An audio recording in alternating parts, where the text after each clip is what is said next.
Hi, I'm Dylan LeBlanc, and welcome to the Blues Kitchen.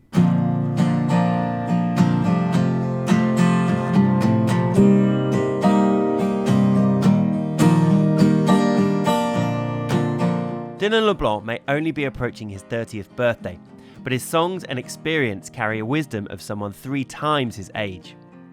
His 4th album, Renegade, released via ATO, is perhaps his most honest to date. We discuss working with Dave Cobb at RCA in Nashville, growing up around famed studios in Muscle Shoals, Alabama, and Dylan performs an amazing version of Freight Train by legendary blueswoman Elizabeth Cotten. And while you're watching, like this video and subscribe to the channel for regular episodes of The Blues Kitchen Presents. Dylan.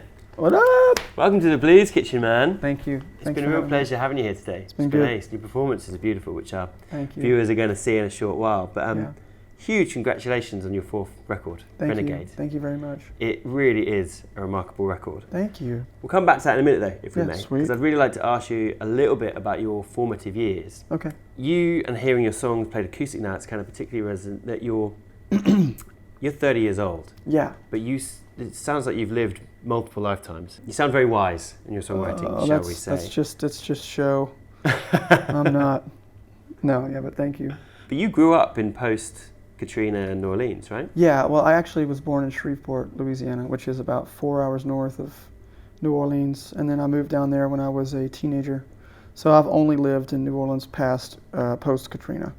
Okay. So yeah, but we used to go down there all the time. My granddad was a big fan, and we'd see the street artists and go listen to jazz and go to the Spotted Cat on Frenchman and hang out. He knew all the cool places. Court of Two Sisters. We used to eat there all the time. And it's obviously seeped into what you do now, and you performed a blues cover for us as well, which we'll get to as well in a bit. But culturally, what was New Orleans like for you at that time? New Orleans was, it was just again, I was from the small city of Shreveport, which is actually a big city. It's about 250,000 people now. Yeah. But when I went there, it was a place where anyone could be themselves. It was a place where anything kind of went, and a lot of different cultures, Haitian influence, Native American influence, Spanish and French, and you have all these different cultures who kind of come together. But also the city is very open-minded, and it really always has been. You know, they don't care if you're gay or straight or whatever you're into, man. They're very accepting, and I thought that's very interesting. And that's the place I want to be. And the fact that it's that little pocket in the South, because, some places in the South, especially when I was growing up, they just weren't like that. You couldn't, I remember getting, because I had long hair, people would say, they would be angry at me for no reason, just ignorant people, you know. But New Orleans was never like that. It was a place where you could go and be whoever you wanted to be, and very accepting. So culturally, it was somewhere I wanted to be because of how open-minded it was. And then when you grew up a little bit, I understand your father moved up to Muscle Shoals. He did, yeah. And he was a musician. Mm-hmm. So, correct me if I'm wrong here, but I understand that you spent a bit of time going into the studio, watching him write, and actually going into fame. Yeah, I did about 3 years there. So my story is very strange. It's very it's back and forth from Alabama to Louisiana, then Nashville, then back to Louisiana. I've just kind of bounced back between those 3 states my entire life. I've been a bit restless throughout my life, but I remember when we moved, I moved from my mother's house at 10 years old, and we moved to Alabama. My father said, we're moving up there. I've got an opportunity to become a professional songwriter. And he started having some success in Nashville, writing for bigger artists. And so he and I packed up, and we moved up there. And you were 10 or 11 years old at this time? 10, yeah. We were 10. I was 10. And then, the receptionist, he would be working in the studio. The receptionist, her name was Rebecca Patton, was her name, really sweet lady. She used to pick me up from school every day, and I would go back and do my homework at the studio. And this is at Fame? Fame, yeah. So, most radio shows we put out, something that we play has had some kind of connection to Muscle Shoals, and pretty much one of those 2 studios in the town. Yeah, Muscle Shoals Sound and Fame. Yeah, of course, and the Swampers and all those players. Yeah. You happened to cross it before you'd even started writing songs. Yeah, I did. Imagine quite an education. I did, to be doing that. It was. It was cool. And did you spend time with Rick Hall as well? Oh man, a ton of time. he was like my granddad. So I didn't have any family there, and the Hall family really, really took me in. Right. Because I was a bit lonely there, and it was just such a different world from where I'd grown up in Louisiana. It was a smaller town. Were you lonely because you didn't have other people your age necessarily to hang with? Yeah, and they had Rick Hall's granddaughters, Rebecca and Elizabeth, quickly became really good friends of mine, and I would go over to their house for dinner, and they would, watch me. My father also toured as a touring musician. He played with, her name was Jamie O'Neill. She had this like one-hit wonder, but for about 3 years, the 3 years I lived there, he was gone a lot. Okay. If he wasn't in the studio working. And so I spent loads of time with the Hall family. And so they were like family to me, especially Rick. And as I got older, and started to get more interested in music, Rick really took the time with me to, before he was ever a producer, he was a songwriter. Him and Billy Sherrill, they wrote tons of hits together, and he was a bass player in a band, and he did the whole touring circuit. So he knew just so much about music, but he also had this, he had an old school way of thinking. I always call him the William Faulkner of producers, because he had that mustache. But he was so old school, and everything was about a hit. If it wasn't a hit, here's why this song isn't a hit. And he would everything in the standard up here. Oh, here. dude, everything. And he would work you to death in the studio. He would literally, he's one of the only people that never took breaks, and his motto was, if I work 16 hours and then this guy works 8 hours, I'm going to be up here and this guy's going to be here. He just had this extreme motivation, and he always told me to outwork everyone. He was like, you just have to outwork everybody. It's so easy because nobody wants to work. Yeah. And he would say work is the dirtiest 4-letter word in the English language. And so it's quite easy, And he would talk to Jerry Wexler and from Atlantic, and he'd say, send them my way, and he would turn out hits. They'd be like, we can't do anything with Aretha Franklin. We need her. He'd be like, send her my way. And then of course Spooner and the Swampers. They were just, they were college kids. Yeah. They were literally going to school, and they were kids. 16, 17, 18, and they didn't know what they were doing. And of course Spooner comes up with that famous never loved a man the way I love you. Yeah. And it was just like, wow. And to grow up in a place where that happened, even when I was young, I didn't really understand how cool that actually was.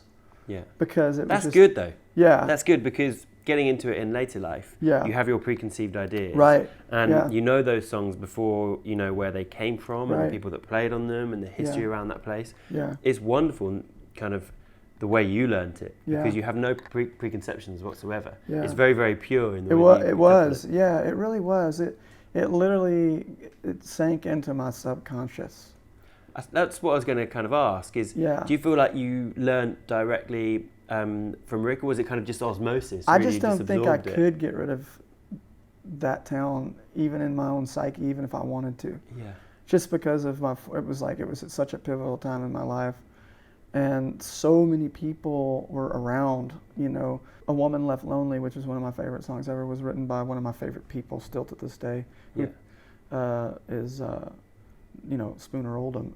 What a great songwriter. Donnie Fritz, who we just lost. Just passed away. Yeah, who was oh man, he was one of my, not only was he one of my mentors as a songwriter, he was one of the sweetest people.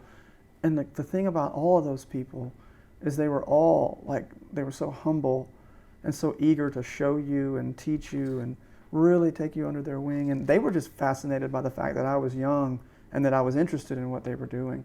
Because most kids my age, were out playing soccer or baseball or football. They just weren't interested in music. And I was first of all, I was horrible at sports. I couldn't play baseball. You and me both. Yeah, I was just bad at athletic. I just wasn't athletic. And and I wasn't very social either as a kid. And I would get in a lot of trouble. I made a lot of trouble, and I just didn't never been a fan of. I like people, but I've never been a fan of, just snot-nosed kids, And every kid at that school was just I don't know. We just didn't click, So I just kind of went into my own hole, which was music, And music literally has continually throughout my life saved my life.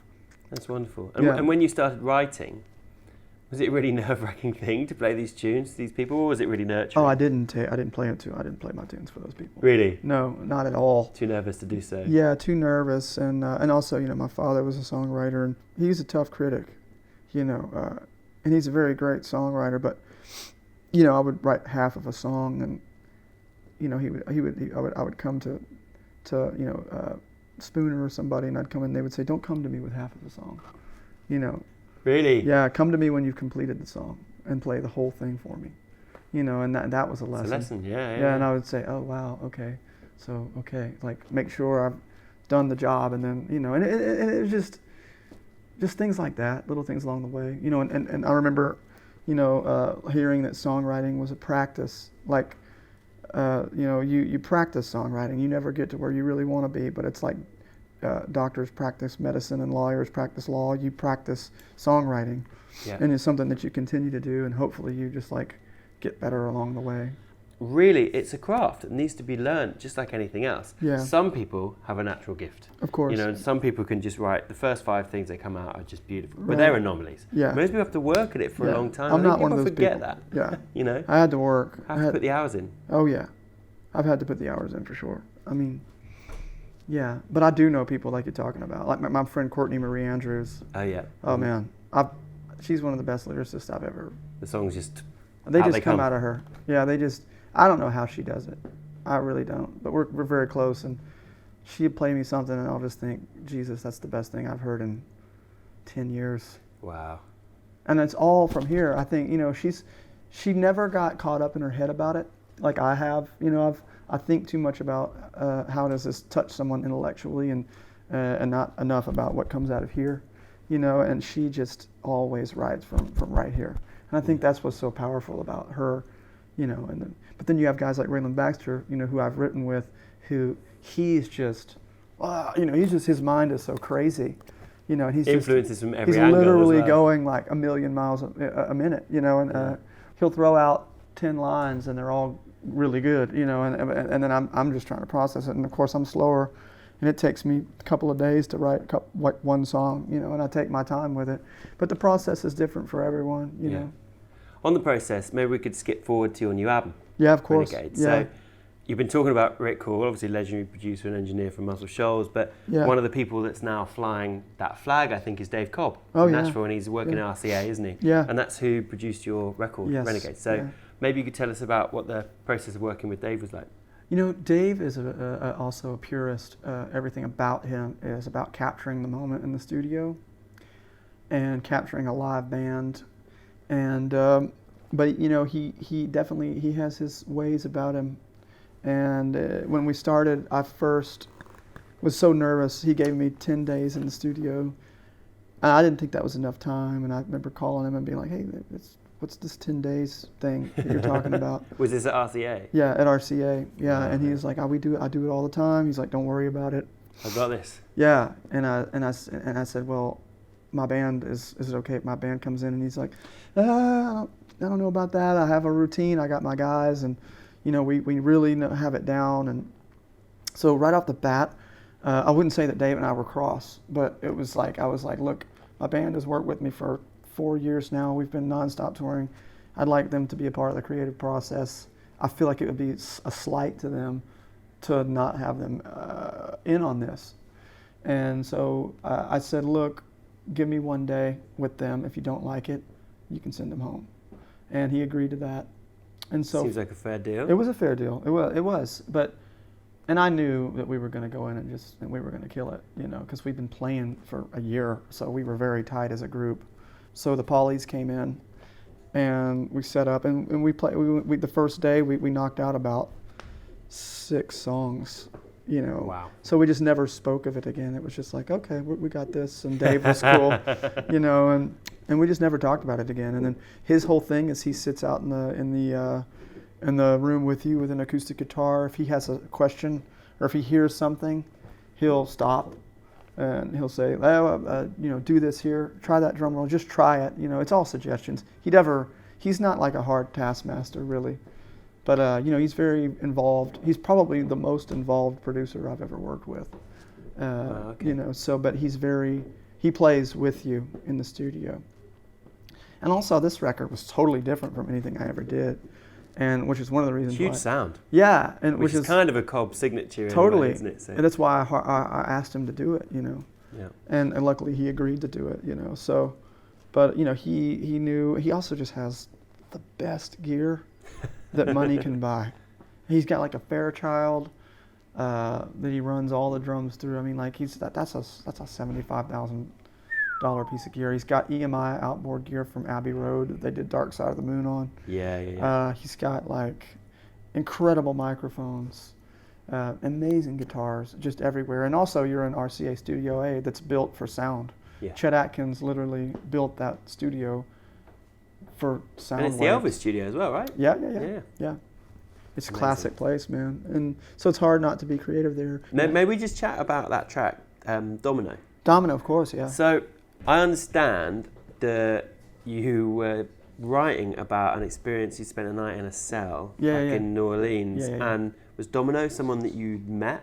Is that right? Yeah, it's just a play on words. It's just a story that the lady and I. You're not supposed to be co-ed, of course, in jail, but they threw me in the tank because I got into an altercation on the street. It was really stupid, actually. I was drunk, and me and this guy got into it, and then the cop was standing by, and of course I went to jail. And anyway, so I met this lady through the other side of the bar. We were talking.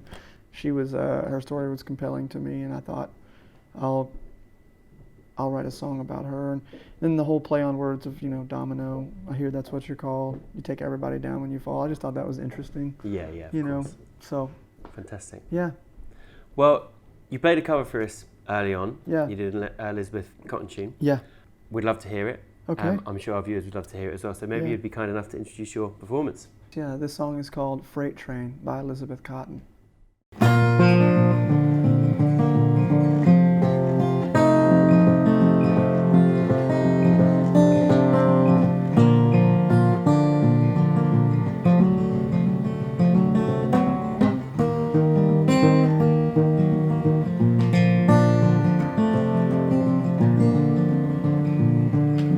Freight train, move so fast.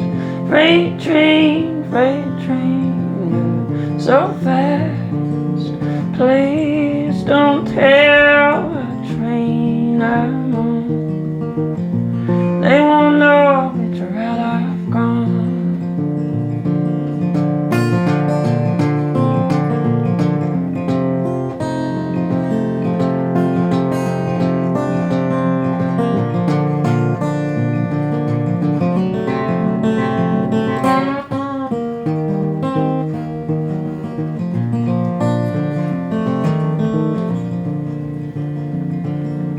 When I'm dead and in my grave, no more good times will I crave. Place the stones in my head and feet. Tell them all I've gone to sleep.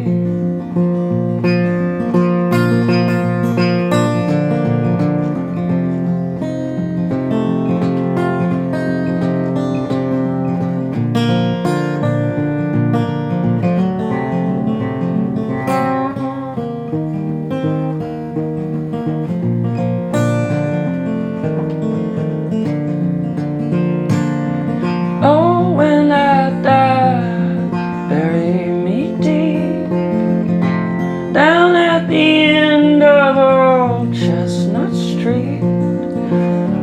Oh, so I can hear old number 9 as she comes on rolling by.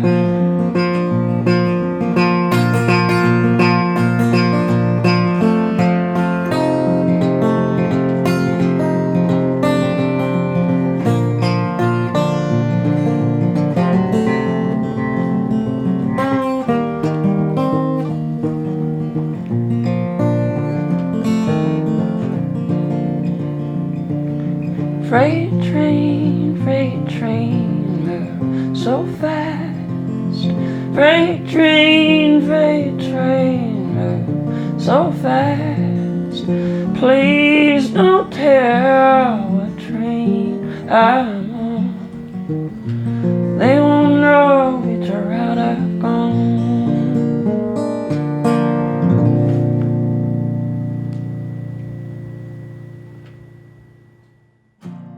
Subscribe to The Blues Kitchen for live performances and interviews with the hottest blues, soul, country and roots musicians in the world today.